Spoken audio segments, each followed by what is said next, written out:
Welcome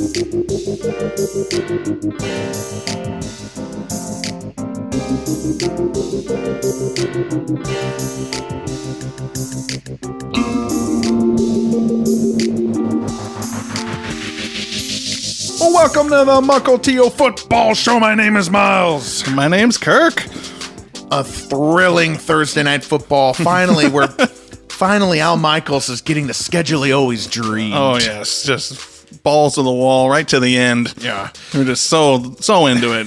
The New York Jets defeat the New England Patriots 24-3. As you said, once the Jets scored a second touchdown, it was done. Yeah. The Patriots ain't scoring. Once it was 14, I was like, okay, Patriots aren't going to get more than like 20 points. Like, that's kind of their max right now. Oh, well. I know, disappointing, but, that's Thursday Night Football. You get some duds. Yeah.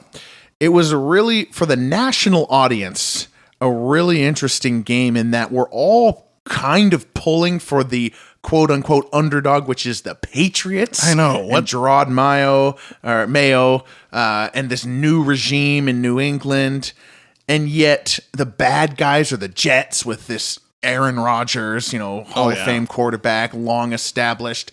But in reality, the Jets have never really gotten their moment over the Patriots. The Jets fans today are like, this is their first time, even post Brady. Oh, yeah. They're truly getting a moment. Yeah. And they even said Salah's record versus the Patriots is 1-5. I mean, so he's after Brady. That's after Brady. Without Brady. Yeah, he's been losing to him even after Brady, which is sad. Yeah, because the Dolphins and Bills, they've moved past. Yeah. Bills and Dolphins have been kicking the Patriots' butts. The Jets fans actually got it today. Yeah, and it was nice. They were at home. Mm-hmm. It's nice to see them rebound after week one, just getting smoked by San Fran. And they're like, okay, finally, we get to show up on prime time and actually do what we're supposed to do. Yeah.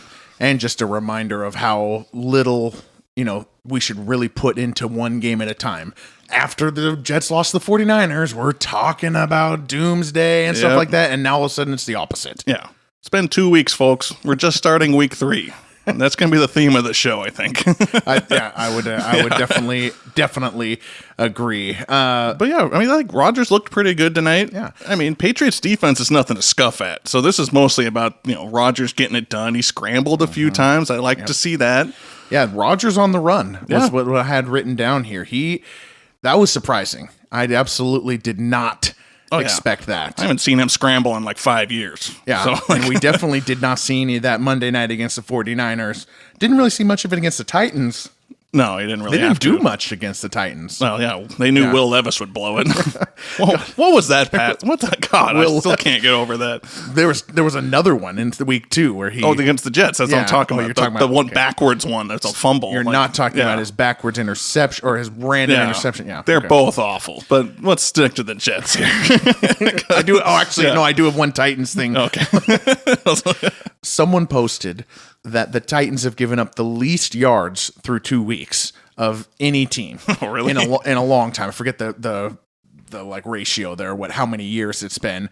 But if the only metric is yards, then the way to not give up a lot of yards would be pick sixes and blocked punts. Yep. Which the Titans are doing great at anyway. Friggin' Titans, man. Yeah. Ugh. It was good to see Rodgers on the run. I mean, we're not rooting for him, but that looked like real Rodgers out there today. Yeah, they had simple play calls, a lot of bootlegs. They got him out in the edges, which was nice to see for once. Yep. Breece Hall does okay. Allen looks pretty good. He's running like he's never been hit before. I mean, that's He's 21 years old. He's 21 years old. He just thinks he can do anything. Full disclosure, this is a Breece Hall fantasy football manager here speaking. I know, but Allen's not going to make it through the year. Let's just be honest. I mean, he's running hard. Somebody's going to whap him one of these days. Yeah. But, I think for me, we were both kind of in agreement that Wilson and Rodgers don't seem to be on the same page. Besides that touchdown pass, that was the smoothest thing I've seen. But they've missed a lot of they're just off by a half step routes, here. Out routes. It's been really disjointed between Garrett Wilson and Aaron Rodgers. I agree. Yeah, but maybe that's something to build from. Aaron Rodgers' career touchdown 480 is that smooth flat route to Wilson, who just pulls it over the pylon like it's butter. I know, right? I mean, that's going to be a highlight for a while. That was sweet. That was smooth. because he caught it on like the half-inch line and just kind of sneaks it in the pylon. That was beautiful. Now, do you want to talk about, I mean, Jacoby Brissett and the Patriots couldn't move the ball at all. Douglas, the receiver, is just pissed that he's not getting targets and stuff. Like, dude, you're Douglas. Is it Demario Douglas? I don't even know the guy's first name. Do something. I'll know your name. But like you should never be complaining about targets. Yeah, we don't even know on the field. We don't even know who you are. Like, dude, you don't get to do that. Yeah. Jacoby Brissett, and they couldn't move the ball. I think the big headline for us was they brought in Drake May. Yeah, right. That final drive. Finally. Amazon setting it up. They're like, no rookie quarterback has thrown a touchdown this year in 190 attempts. Caleb Williams, Bo Nix, Jaden Daniels, none of them have done it. Could this be it? Me and you, that's like the most engaged we were. Oh, yeah. This last 4-minute drive. From first quarter on, like once we got to second quarter, third quarter, I could hardly remember anything. Yeah. But yeah. He converts a 4th and 10 into the red zone. They run one play, he gets sacked, and Mayo lets the clock run out. It's like 15 seconds. 3 timeouts. Yeah, it's like 15 seconds on the clock. He lets it run. Like, dude, try for it. You needed that for your.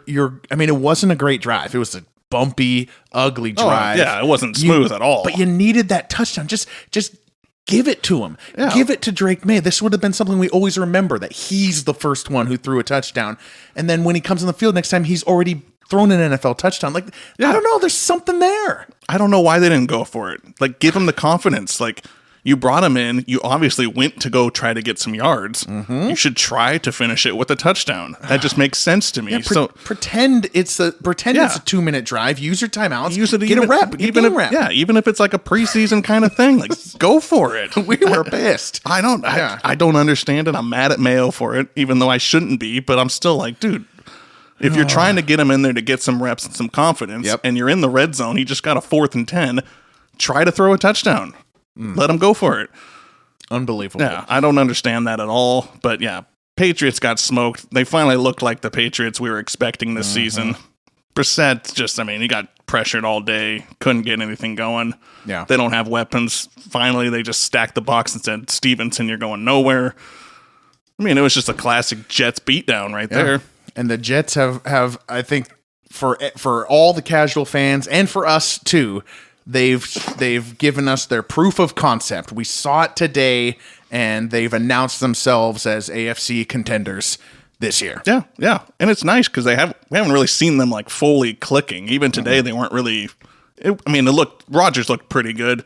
He was hitting Conklin, he was hitting Lazard, he tried Mike Williams a few times. Yeah, but for the most part, it was still kind of clunky, and so but to be 2-1 and still looking kind of clunky is nice. Hey, 10 days of rest and the Jets are here. All right, let's get to week 3. Woo! Mukilteo Football Show. This show is football, everything, NFL history, legacy, ups and downs of a season. We've got shows Sunday, Monday, and Thursday after the prime time games. Subscribe on Apple, Spotify, YouTube, and wherever you get your podcasts. All right, week 3, NFL. I've already abandoned the premise that the show structure that we set up on week 2. Which was giving the 6 picks and stuff like that. Yeah. But let's first give you credit here, Kirk. I should have made a parlay, dude. We picked some bets, and you were 3 for 3. Yeah. So what were they? They were Bucks. Oh, yeah. Bucks over Lions. Which is a great call. Bengals to beat the spread. Oh, yep. And then I had an under on Giants Commanders. Nice. Which was barely under, but it was under. It was under. That's all that matters. Somebody hurt Graham Gano for me. That was fantastic. They couldn't kick the extra points. Oh, man. That was a weird game. I saw a stat. Giants are the first team to score 3 touchdowns, not give up a touchdown, and lose. Yeah. Unbelievable. That's Dingle Jones. 7 field goals for the Commanders. Good. I was 2 for 3. I had the under on the Sunday Night Football game. I called that from a mile away. Oh, yeah. This hype rookie quarterback and second-year quarterback. The over-under was way too high. I had Colts Packers, which I missed on. Yeah. And then I forgot my other one. Cardinals. The Rams you were saw that up. from a mile away. Yeah. Yeah. So then the Colts one, come on, Anthony Richardson, get it together, dude. It'll be like that all year. Yeah. So we're just going to go back to the key games. The key games of the year. Maybe we'll start with a little headline, and stuff like that. But each week, key games of the week. Each week we'll talk and pick the game. Yeah. And mention the spread and mention the over-unders and stuff as we go. But don't bet the family farm based on our betting advice. Yeah. And don't put the family farm down as collateral. You do great one week, you probably do bad the next week. That's just kind of how things work out, It's hard to get on a run. You're bound to fall. Things even out.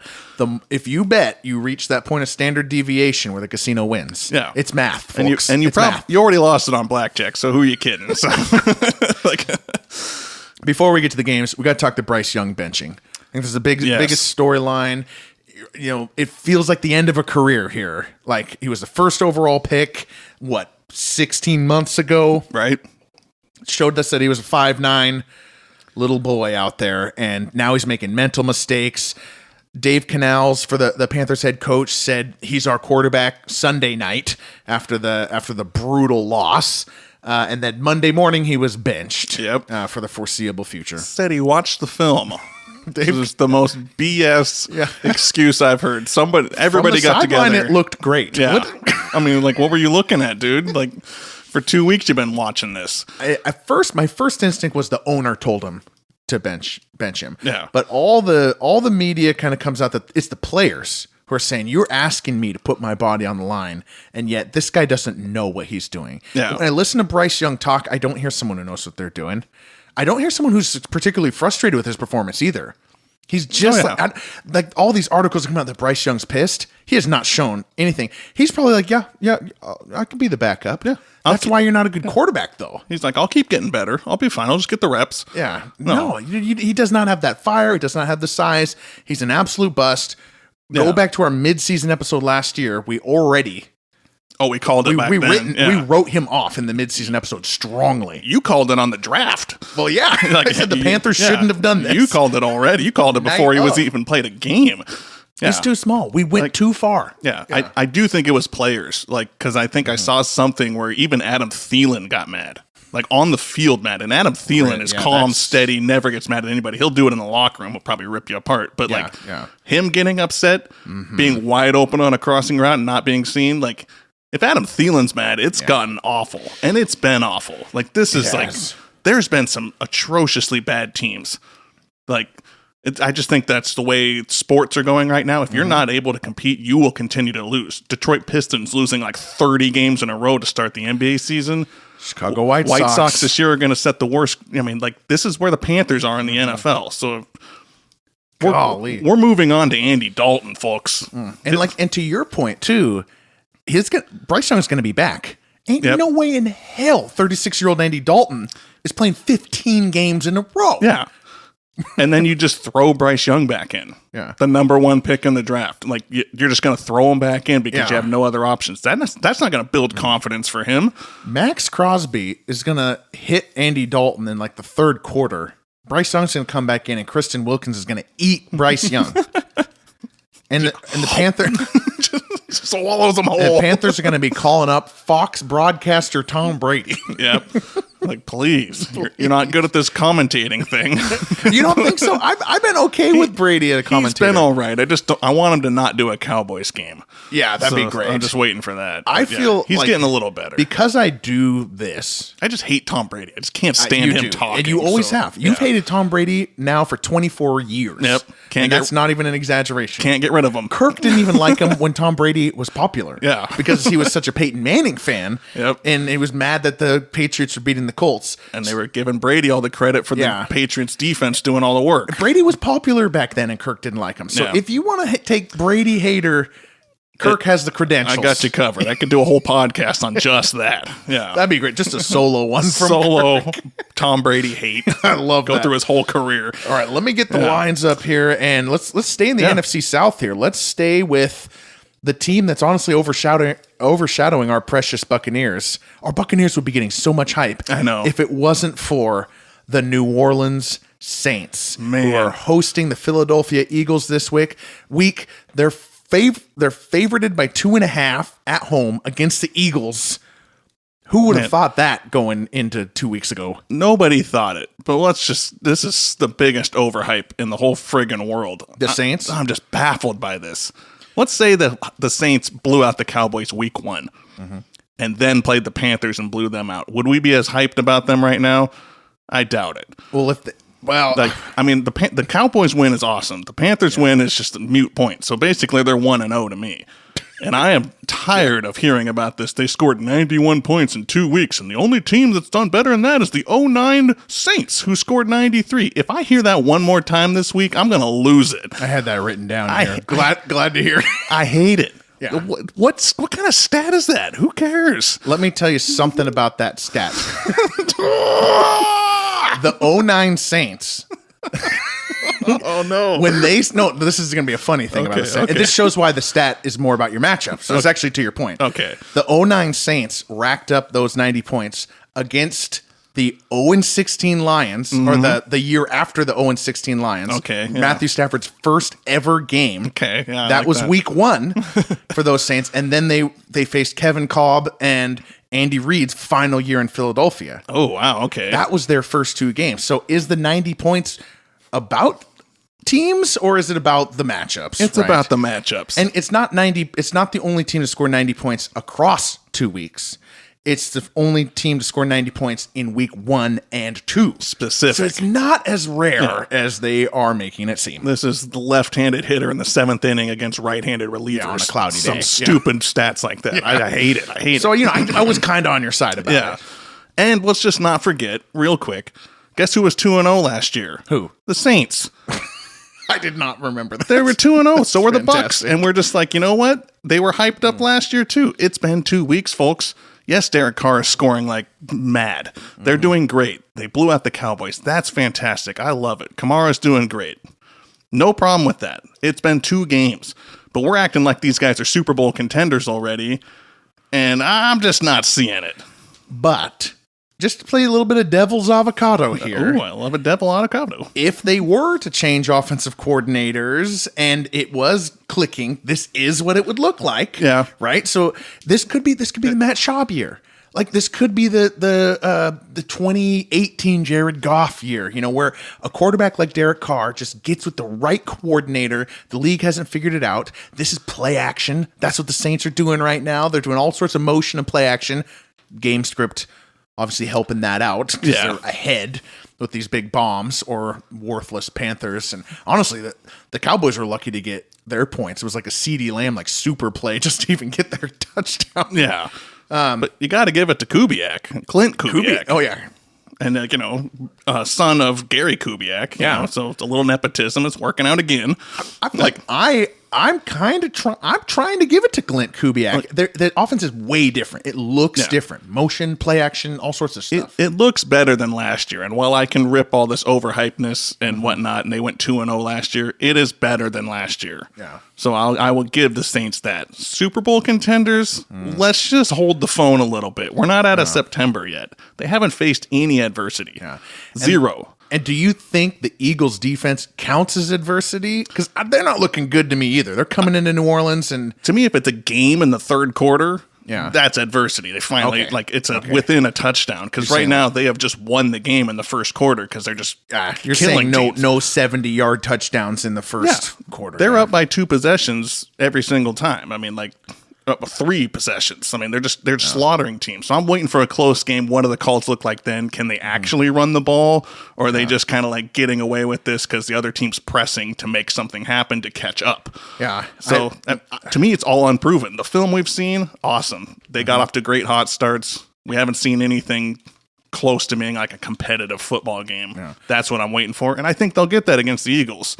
I'm like, if the Eagles are like so similar to the Cowboys, if you do get a bomb to Shaheed and a 70-yard screen pass to Alvin Kamara and you're up 14-0, the Eagles are going to implode under Jalen Hurts and that crappy secondary, the same as the Cowboys did. Oh, yeah. So we could, if we're here talking 3-0 Saints. 3-0 Saints, another blowout. Yeah, I know. It could happen. It really could. But I think we've seen 2 weeks of film now. Yeah. You have to cover deep in the first, second quarter. Like, you cannot let Shaheed get behind your defense. Shaheed. Yeah. Get behind them, make them throw these like little 5-yard passes, make them earn it up the field, play some boring football, like make them do that. I think the Eagles know how to play that kind of defense. Fangio is going to know how to get to Carr a little bit. He hasn't been hit at all this year. Do you think the Eagles getting their hearts ripped out on Monday Night Football is going to be good for them, or because they could be coming in this game 2-0 riding high, having beaten the Falcons on Monday Night Football? Instead, they got their hearts ripped out. I think it's better they lost. Yeah, honestly, I mean, I think that was a good loss. Everybody's blaming Barkley for not getting the catch, or maybe it's the play call. It's the defense that absolutely blew it at the end. They didn't even make the Falcons sweat for it. I mean, it was just like first down, touchdown. Like, boom, right off the bat. I said on the podcast that they went prevent, but somebody showed me online that really their corners just blew it. Yeah. They didn't go prevent. So, all right, we got to pick this game because we got other games to talk about. Yeah. So Saints are favored by 2.5 at home. Who are you taking? I cannot stand another week of the Saints, so this is just a total bias. I'm going with the Eagles. I think they get it. I think they try to manage the clock a little bit better. Give it to Barkley on the ground, who has looked fantastic. Him running the ball has looked great. Yeah, Barkley looks fantastic. He shouldn't have dropped the ball, and then we'd be talking about Barkley as like MVP. He's been great. He's been great the whole season, besides that one play. 26 touches in both Eagles games so far. I'm going to go the greatest show on turf, New Orleans Saints here. Man. I'm a Clint Kubiak fan. This would make sense. And take another week of me listening to the Saints being Super Bowl contenders. I love this storyline. In our preview, I said this. Part of it for me is in our preview, I said the Saints were the team that's on my TV that ruins a game, and now they're not. And I'm so excited about that. The worst, most boring team has become must-see TV, and I'm happy about that. Yeah. I think that's influencing a lot of me. I'm hoping that they're good. I want a close game. I want to see if the Saints are for real, if they can compete when it's like a field goal game or a touchdown game. That's what I'm waiting for. I hope I at least get that. Yeah, I don't trust Derek Carr in a close game, so I don't know about that. Yeah, so that's why I'm going Eagles. All right, let's talk Cowboys-Ravens, a game that... This is game of the week. Yeah, so Ravens are favored by 1. So nothing in Dallas. So that does seem like if this was at home, Ravens might be favored by 2 or 3. This game, I can't even begin to advise anyone to make a bet on this game. Yeah. My advice is don't bet on this. Steer clear, head for high water, high ground. You got Dak Prescott and Lamar Jackson, who are both inconsistent themselves, and what to make of these two defenses? Dude, what the heck is going on with either of them? I don't know. I mean, the Ravens have this has been notorious for like the last 4 years. They're up in the fourth quarter and they blow it. So I don't trust them at all. They lost their defensive coordinator. They just look like they lost some juice on defense. They do. You can't lose a game like that to Garner Minshew. I mean, come on. They've lost so much staff. I mean, and their mojo is gone. And Lamar Jackson is working behind a bad offensive line. I'm very worried about the Ravens. Yeah, me too. But I'm very worried about the Cowboys too. Because the Ravens could at least be 2-0 right now. Yeah, theoretically. By a toe and a 2-point conversion, they could have been there. They could have made the stop and beaten the Raiders. Yes, so they could theoretically be 2-0. Cowboys lost hard. Boat raced by the aforementioned Saints. So they're not reliable either. Yeah. But yeah, I think as long as we stick with the Ravens, Lamar's got a bad line. Zay Flowers is the only guy to hit. Mm-hmm. And then the defense it's shaky. So this is just an unreliable team right now. Yeah. But to go 0-3 from AFC Championship game almost to the Super Bowl, you were knocking on the door, and then starting this season 0-3 might be crippling for this team. It might be. It might be. I mean, because their next 2 games after that is like awful also. I think they play the Bills and the Bengals, or the Texans and the Bengals or something. Bengals are week 5. I know that. Man, that's brutal. It's looking hard. So this is like a must win for them. My goodness. Okay, so they have... Yeah, so Bills week 4, Bengals. So it's Bills, week Bengals, 5. Yeah. Woo. Then they get a little break with the Commanders. Then they have the Bucks. Yeah. So this is a bit of trouble for the Ravens. You were right. And they're in Dallas, and Dallas is pissed because they just got shown up. I think I would take Dallas because this is the kind of September Super Bowl that Dallas wins. Like, I think you're going to get a defense that was absolutely embarrassed. I mean, if there is one thing we see consistently across NFL, it is the team that just got blown out coming back with a vengeance. All these guys got their own pride to play for. I think there's more talent in Dallas than there is in Baltimore. I would agree. Baltimore's been hemorrhaging talent and coaching staff talent too. They've lost it. Not that the Cowboys had it to begin with. Oh, yeah. Oh, let's go. I guess they also lost their defensive coordinator. Take that, McCarthy. Golly. I think this is more about, Ravens must win. Yeah. But Dallas's defense has something to prove this week. They're at home. They got boat raced. Micah Parsons has got to be pissed. That secondary is pretty well built. They should not be getting smoked like that. So, and Dexter Lawrence is still on the line. The defense for Dallas is what needs to show up, and I think that they bring it. Mm-hmm. They're going to force the Ravens to kick some field goals, which is going to piss off the Ravens. So, if you want to call X Factor, how's Dak do? September? Good. September Dak? I think he's September. You think he can pull this one off? September Dak does okay. Yeah? Yeah. I don't know. This hasn't helped me at all. I don't know. I've been back and forth on this one the whole time. This is why I would not bet on this game. Maybe my podcast statement is, this is going to be a fun game to watch. Yeah. I'm excited to watch this game. I'll be glued to the screen on this one. But don't ask me who's going to win. Though if I have to pick, I'm picking Cowboys because it's September. Going Cowboys? Yeah. I'll just for devil's avocado, I'll go Ravens. Well, Nice. One of us is going to be right. There we go. The podcast will go on. And I would like to see the Cowboys start 1-2 and see the McCarthy heat. Oh, yeah. If McCarthy blows this in the fourth, God, that would just, I'd be so happy. If the Saints get a blowout win, but McCarthy gets a blown. Michael Jackson popcorn meme. Yes, let's go. All right, let's talk Texans Vikings to close us out here, because I'm really excited about, I'm excited to talk about Sam Darnold. I wouldn't say I'm excited about Sam Darnold yet, because as we mentioned, he has had a good start to a season before. He started 3-0 with Carolina once upon a time. In his first ever game, he had 45 points as a rookie with the Jets. So we've been here in some September 19th talking Sam Darnold promise before. But just like the Saints, if he has turned around, this is what it would look like. Yeah.